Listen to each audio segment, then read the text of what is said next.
continuar hoje, nesta manhã, estudando sobre o grande conflito. Sobre o grande conflito entre o bem e o mal. Sobre o grande conflito entre Satanás e o nosso grande general, Jesus. Hoje nós vamos entrar num terreno perigoso, que é a maior de todas as armas de nosso grande inimigo, Satanás. Hoje nós vamos entrar no terreno do Espiritismo. Vamos entender o que é o Espiritismo, que é a maior de todas as armas de Satanás.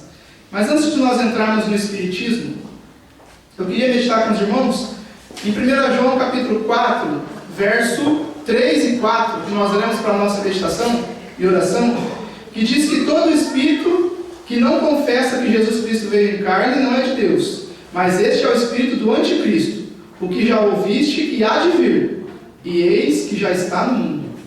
Então aquele que não confessa que Jesus Cristo veio em carne tem o espírito do anticristo. Quem é esse anticristo? Filhinhos, sois de Deus e já tendes vencido, porque maior é o que está em vós do que o que está no mundo.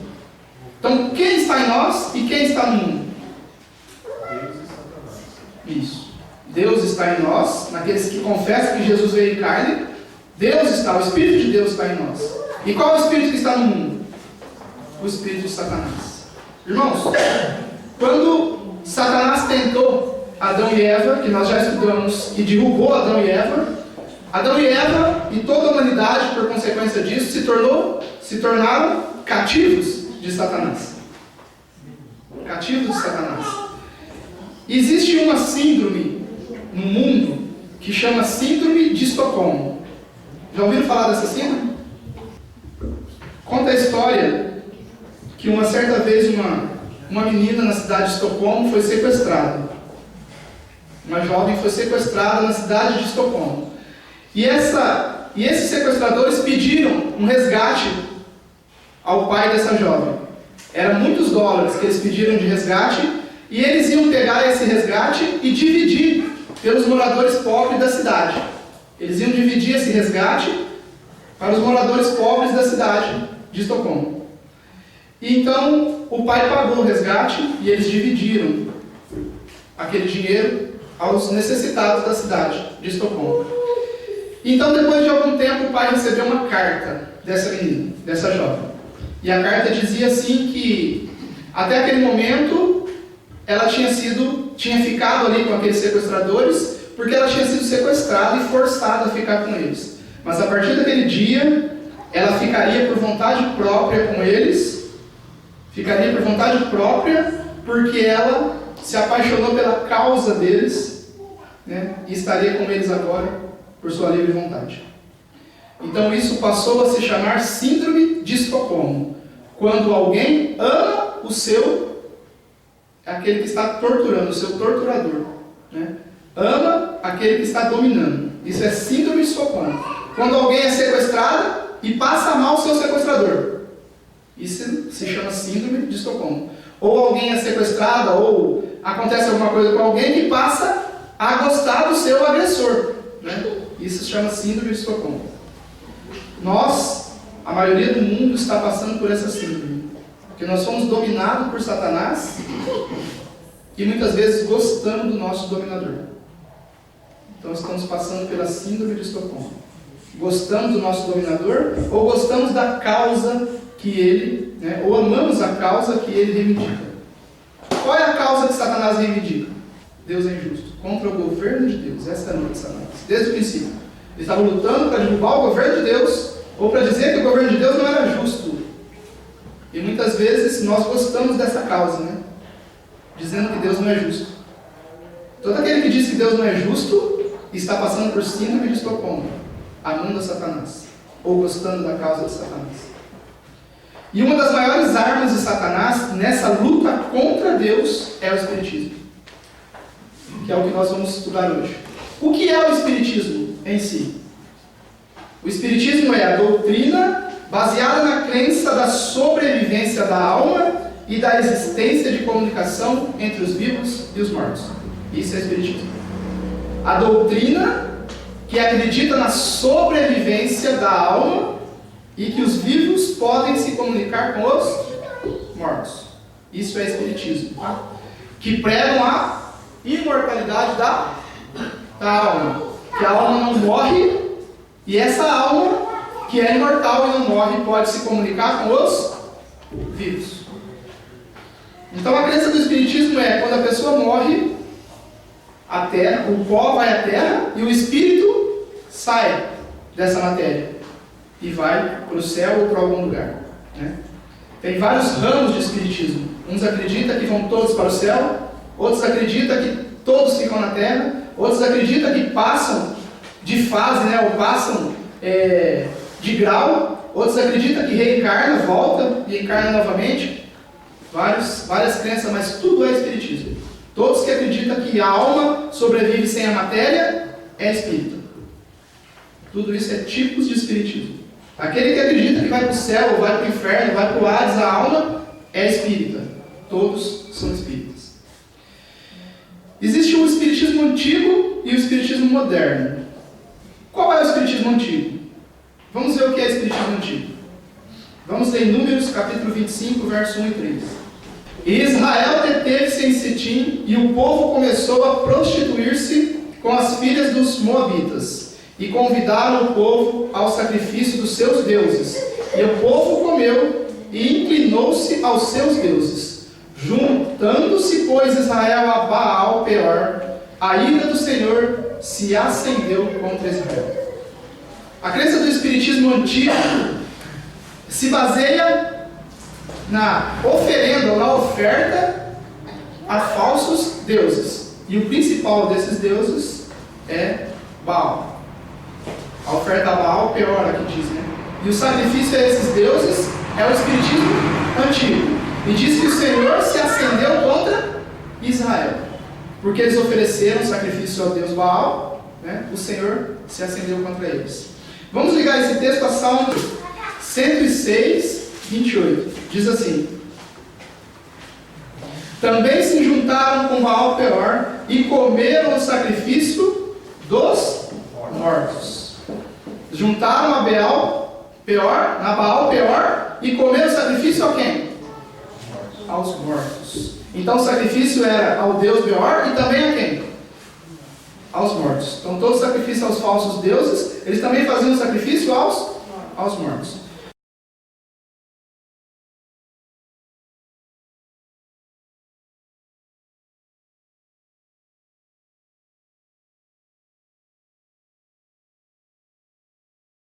Vamos ver agora 1 Coríntios capítulo 10, verso 20. 1 Coríntios capítulo 10, verso 20. Antes digo que as coisas que os gentios sacrificam, o sacrifício aos demônios e não a Deus, e não quero que sejais participantes com os demônios. Eis que as coisas que os gentios sacrifica a quem? Aos demônios e não a Deus. E não quero que sejais participantes do sacrifício aos demônios. Então aqui eles sacrificavam a Baal Peor e sacrificavam também aos mortos. A quem eles estavam dando sacrifício? A Satanás. Ao demônio. A Satanás. Porque eles acreditavam lá, no Espiritismo antigo, que os mortos podiam se comunicar com os vivos. Mas tudo que eles se comunicavam, a comunicação deles, né, através da feitiçaria, dos agoureiros, né, dos encantadores, essas comunicações deles eram com quem? O que Paulo diz aqui aos Coríntios? Que se comunicava com os demônios, com Satanás, né? Nós conhecendo a obra de Satanás, né, conhecendo o serviço, o trabalho que Satanás faz, nós sabemos que eles são muitos, que são uma legião de demônios, né? E que eles sim, os anjos maus, caídos, eles podem se comunicar com os seres humanos. Podem ou não, irmãos? Eles têm poder para isso?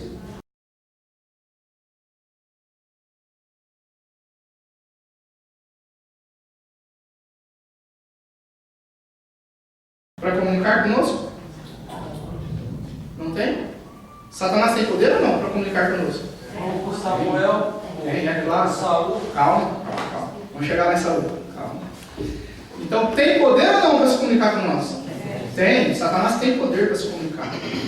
A experiência mais provante disso é a experiência de Saul, né? Do rei Saul. O rei Saul ali foi se comunicar com quem? Ele foi para comunicar com quem? Com o profeta que estava morto. Com Samuel que estava já morto. Então ele foi para se comunicar com quem? Com um morto. Né? Vamos ver a experiência. 1 Samuel, capítulo 28. Quem encontrou, lê para nós. 1 Samuel, capítulo 28, verso 8.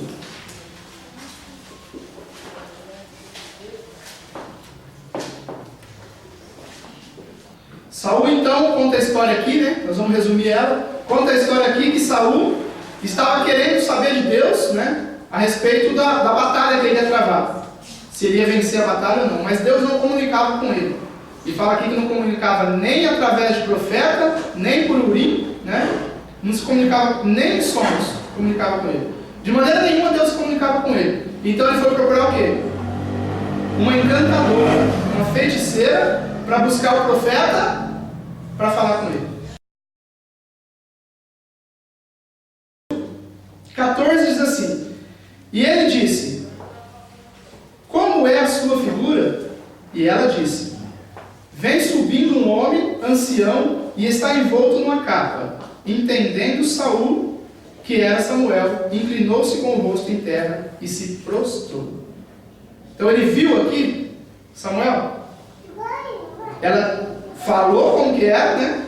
E ele, entendendo que era Samuel, já prostrou e se ajoelhou a Samuel.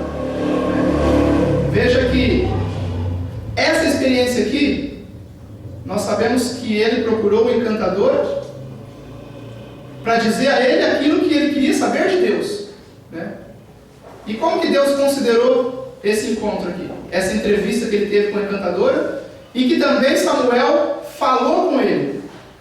E Samuel disse para ele aqui palavras que Deus diria. Deus não se comunica com você porque você se desviou de Deus. E você vai perder a guerra, a batalha. Você vai morrer e seus filhos também vão morrer. Falou palavras que eram de Deus, né? Mas se falou palavras que eram de Deus, vamos ver lá em 1 Crônicas como que Deus considerou essa entrevista de Samuel com essa feiticeira. 1 Crônicas, capítulo 10, verso 13 e 14. Assim morreu Saul por causa da sua transgressão com que transgrediu contra o Senhor, por causa da palavra do Senhor, a qual não havia guardado, e também porque buscou a adivinhadora para consultar. E não buscou ao Senhor, pelo que o matou, e transferiu o reino a Davi, filho de Jessé. Então por que Deus matou a Saul? Por causa da sua transgressão, que transgrediu contra Deus, separou de Deus, e também porque ele buscou a adivinhadora e não buscou a Deus. Buscou a adivinhadora e não buscou a Deus. Aquela entrevista que ele teve com a adivinhadora foi a razão da morte dele. Se desviou de Deus e Deus o matou porque ele foi buscar outros deuses. E veja que naquela entrevista a própria encantadora ali, a feiticeira, ela diz, né, quando ele fala, aquele que eu falar, você faça subir, ela fala, você está querendo me armar um laço. Porque o rei Saul mandou matar todos os adivinhadores, todos os encantadores. Né? Porque ainda ela não sabia que era o rei Saul que estava lá. Ela falou, o rei Saul mandou matar todos. Ele manda matar, faz uma lei para matar todos os adivinhadores, encantadores, feiticeiros, e depois ele mesmo vai lá e busca os feiticeiros. Veja, ele transgrediu e separou de Deus, e por isso, por ter separado de Deus, buscou a encantadora e a feiticeira. Então, quem falou com ele ali? Foi Deus? Não. Foi Satanás que falou. Então, os encantadores faziam oferta aos mortos e aos demônios. E quem apareceu ali para Saul foi Satanás. E falou com ele. Então, Satanás, ele falou e fala, né, com os seres humanos. Veja, será que Deus, a palavra de Deus apoia isso? A crença do Espiritismo? A comunicação com os mortos? Vamos ver se Deus apoia isso. Levítico capítulo 19, verso 31. Não vos virareis para os adivinhadores e encantadores, não os busqueis, contaminando-vos com eles. Eu sou o Senhor vosso Deus. Não busqueis os adivinhadores, nem os encantadores. Não se contamineis com eles.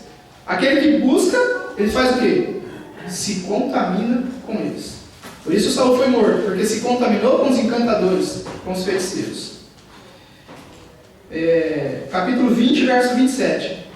Quando, pois, algum homem ou mulher em si tiver um espírito adivinho, ou for encantador, certamente morrerão, com pedras se apedrejarão, o seu sangue é sobre eles. Então, aquele que tiver espírito adivinho ou encantador, o que vai acontecer? Vão ser apedrejados. Serão apedrejados, porque isso é abominação ao Senhor. E a palavra de Deus diz também que aqueles que fazem isso não herdarão o reino do céu, porque não entrarão lá os feiticeiros, agoreiros, né, no reino de Deus.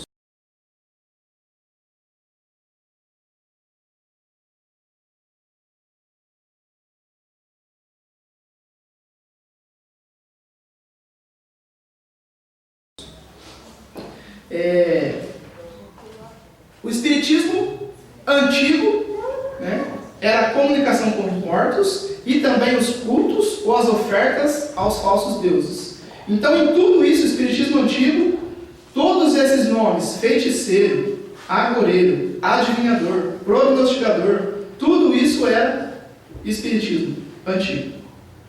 E o que é hoje para nós o espiritismo? O que é o espiritismo moderno? Porque hoje, quando a gente fala em feiticeiro, as pessoas já correm, né? Nossa, feiticeiro vai fazer mal para os outros. Aqui ela vai fazer um feitiço, né? Fala adivinhador, os cristãos, né? Aquele que crê em Cristo, ele é adivinhador, já está sendo, é o diabo que está falando por ele. Adivinhador, feiticeiro, hoje nós corremos. Mas Satanás mudou a tática, irmãos. Satanás mudou a tática e está colocando o espiritismo moderno dentro da igreja. Dentro da igreja. Muitas vezes nós somos espíritas e não sabemos. Nós temos o espírito de acreditar na comunicação com os mortos, ou que a alma tem vida após a morte, e não sabemos. Veja como entrou o espiritismo moderno no mundo. Veja. Diz assim, Grande Conflito, página 551. Diz assim: a doutrina da consciência do homem na morte, especialmente a crença de que os espíritos dos mortos voltam para ministrar aos vivos, abriu caminho para o moderno espiritismo. Então, o que abriu caminho para o moderno espiritismo? A crença na consciência do homem após a morte. Isso, abriu caminho para o moderno espiritismo.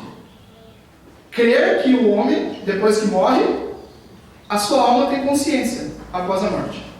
E quem pregou isso, irmãos? Quem pregou e prega isso até hoje? Que quando o homem morre, a sua alma vai para o céu, ou para o inferno, ou para o Hades. A Igreja Católica Apostólica foi que instituiu isso. Que quando o homem morre, aquele que é santo vai para o céu.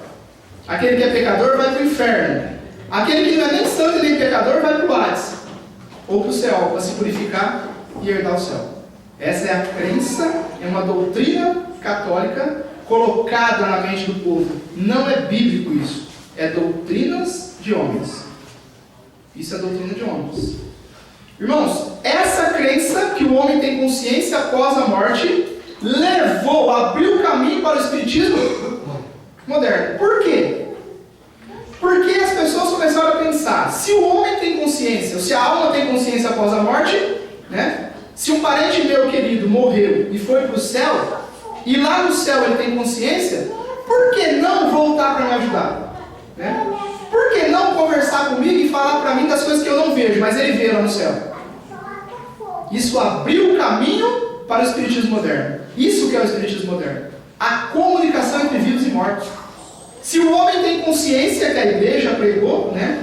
A igreja dita cristã pregou que o homem tem consciência, por que não voltar agora para ajudar, né? Ou muitas vezes para prejudicar também?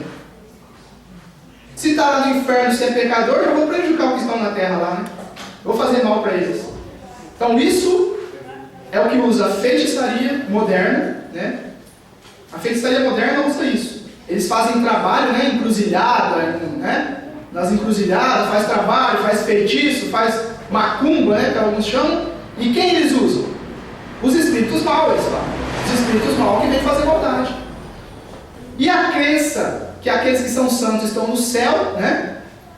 A igreja prega, até hoje, a igreja católica prega que os santos estão no céu. Por isso fazem festa, né? O Último mês mesmo nós vemos, né? Festa para São Pedro, São João, Santo Antônio, né? São Paulo. Festas para eles, porque eles estão no céu, tem que fazer festa. Então essa crença abriu o caminho para o Espiritismo. E o Espiritismo hoje, irmãos, além de pregar a comunicação com os mortos, essa comunicação, Satanás faz com que com essa comunicação, muitos que se comunicam com os vivos, transgridem ou falam ao contrário do que diz a palavra de Deus. Se dizem que estão no céu do lado de Deus, eles têm autoridade para vir e falar, não, o que está escrito na Bíblia não é bem assim, né? Deus mandou eu vir aqui falar para você que é ao contrário do que você está fazendo. Não é desse jeito. Então, tudo isso abriu o caminho para o Espiritismo e para Satanás ficar cada vez mais forte, para se comunicar com os vivos. Porque Satanás tenta destruir quem? Os vivos. Porque os mortos já estão decididos se eles estão salvos ou perdidos. Os vivos é que ainda tem que tomar a decisão se vão ser salvos ou perdidos. Então Satanás tenta iludir e desviar do caminho os que estão vivos, para que se percam e não ganhem a vida eterna, como ele se perdeu. Então é isso que abriu o caminho para o Espiritismo, tá? Essa crença, que os mortos têm consciência. A missa para os mortos nada mais é do que o quê?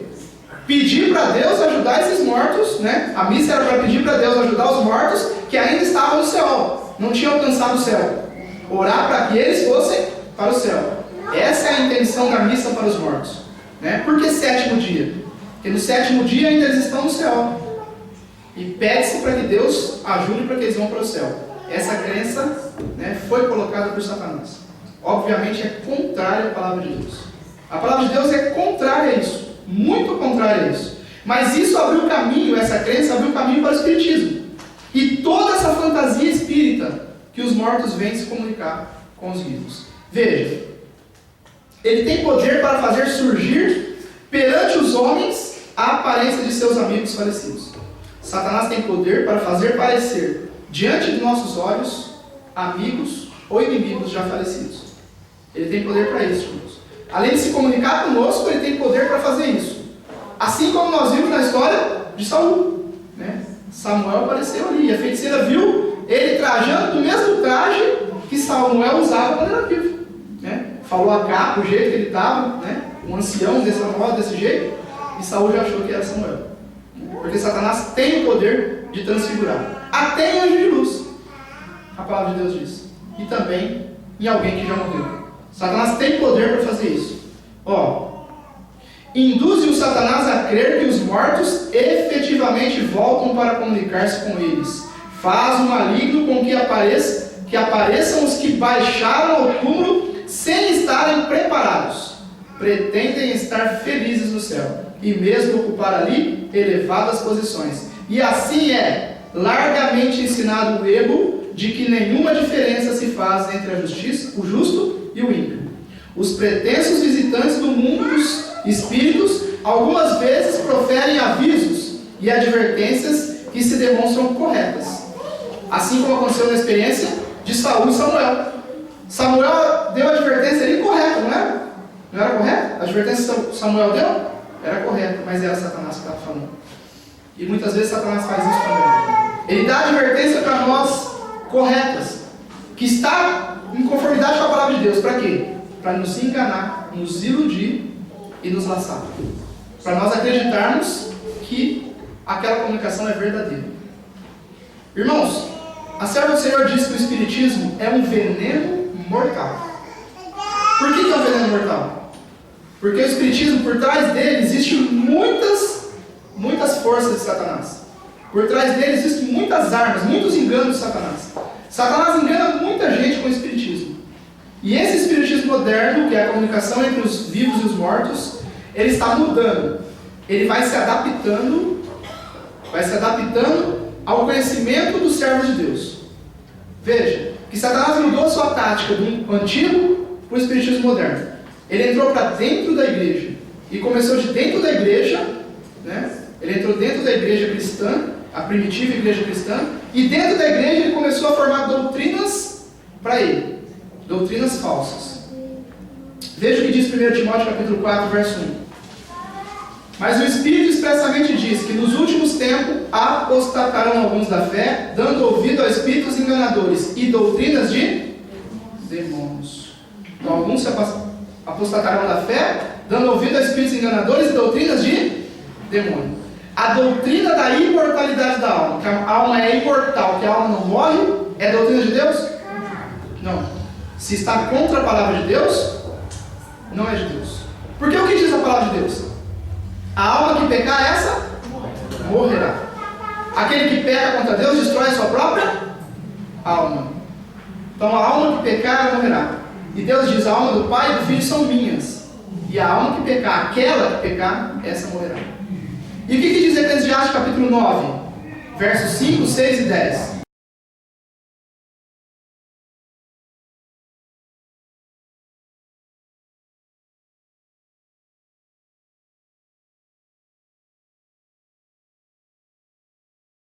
O que diz a palavra de Deus então? Que os vivos sabem que hão de morrer, mas os mortos não sabem coisa nenhuma.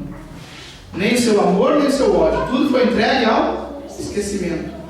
Nem se ama muito uma pessoa, volta para ajudar, e nem se odeia muito, volta para atrapalhar. Não, acabou o amor e o ódio. Pereceu tudo. E para a sepultura, para onde vai, não há mais nada a fazer. O que tem que fazer, façam agora. Essa crença de que a alma pode fazer alguma coisa para se salvar lá no Hades, depois que morre, é satânica. Porque Satanás permite que nós não colocamos a nossa vida em ordem com a palavra de Deus para colocar depois que morrer, né? E aí estamos eternamente perdidos. É isso que Satanás quer, a nossa perdição. Satanás veio para matar, roubar e destruir. E ele engana de todas as formas. E o Espiritismo é a arma de Satanás para nos enganar, nos destruir e nos matar. E para nós perdermos a vida eterna. Irmãos, diz assim na página 557, veja. É verdade que o Espiritismo hoje está mudando a sua forma e ocultando alguns de seus mais reprováveis aspectos. Reveste de aparência cristã, mas as suas declarações pela tribuna e pela imprensa têm estado perante o público durante muitos anos, e nelas o seu verdadeiro caráter se acha revelado. Esses ensinos não podem ser negados nem encobertos. O ensino do Espiritismo, que já está registrado pela Palavra de Deus na nossa mente, quando nós estudamos o que é o Espiritismo, tem que ficar registrado na nossa mente. Por quê? Porque o Espiritismo está mudando as suas formas para enganar o povo de Deus. E muitos hoje de nós, até mesmo eu, podemos dizer assim: eu não vou ser enganado por isso. Mas irmãos, a palavra de Deus fala que, se possível, for enganaria até os escolhidos. Tomem muito cuidado. Tomemos muito cuidado. Porque o Espiritismo está mudando a sua forma. Como já mudou do antigo para o novo, o moderno, ele está mudando a sua forma. Eu tenho um paciente que ele é espírita. E esses dias ele falou para mim assim: Clodoaldo, eu queria estudar a Bíblia. Eu queria formar um grupo de pessoas para estudar a Bíblia. Daí eu falei para ele assim: mas na sua igreja não estuda a Bíblia? Ele falou: durante muitos anos o Espiritismo não estudou a Bíblia. Mas agora nós estamos fazendo uma reforma na igreja espírita para que os membros comecem a estudar a Bíblia e compreender a Bíblia. Sentiram a gravidade do problema? Sentiram a gravidade do problema? Mas eles têm uma Bíblia deles. Tem, mas eles querem estudar a nossa agora. Né? Satanás põe na mente deles que eles têm que estudar a nossa. Para combater contra nós, eles têm que estudar, têm que saber a nossa crença. Não adianta eles combater aquilo que eles não conhecem. Eles têm que conhecer para combater. No final dos tempos vai se unir o falso profeta, a besta e o dragão. Então, Espiritismo, Catolicismo e Protestantismo. Para se unir com o Protestantismo e com o Catolicismo, o Espiritismo tem que estar sabendo o que eles creem. E eles já começaram a estudar. Que Deus nos ajude e nos proteja, que nós possamos entender esse assunto, estudar esse assunto, para que nós possamos estar prontos ou preparados na grande batalha final, que a grande batalha final, o Senhor disse que será contra o sábado e a imortalidade da alma, que Satanás vai batalhar. Que Deus nos ajude.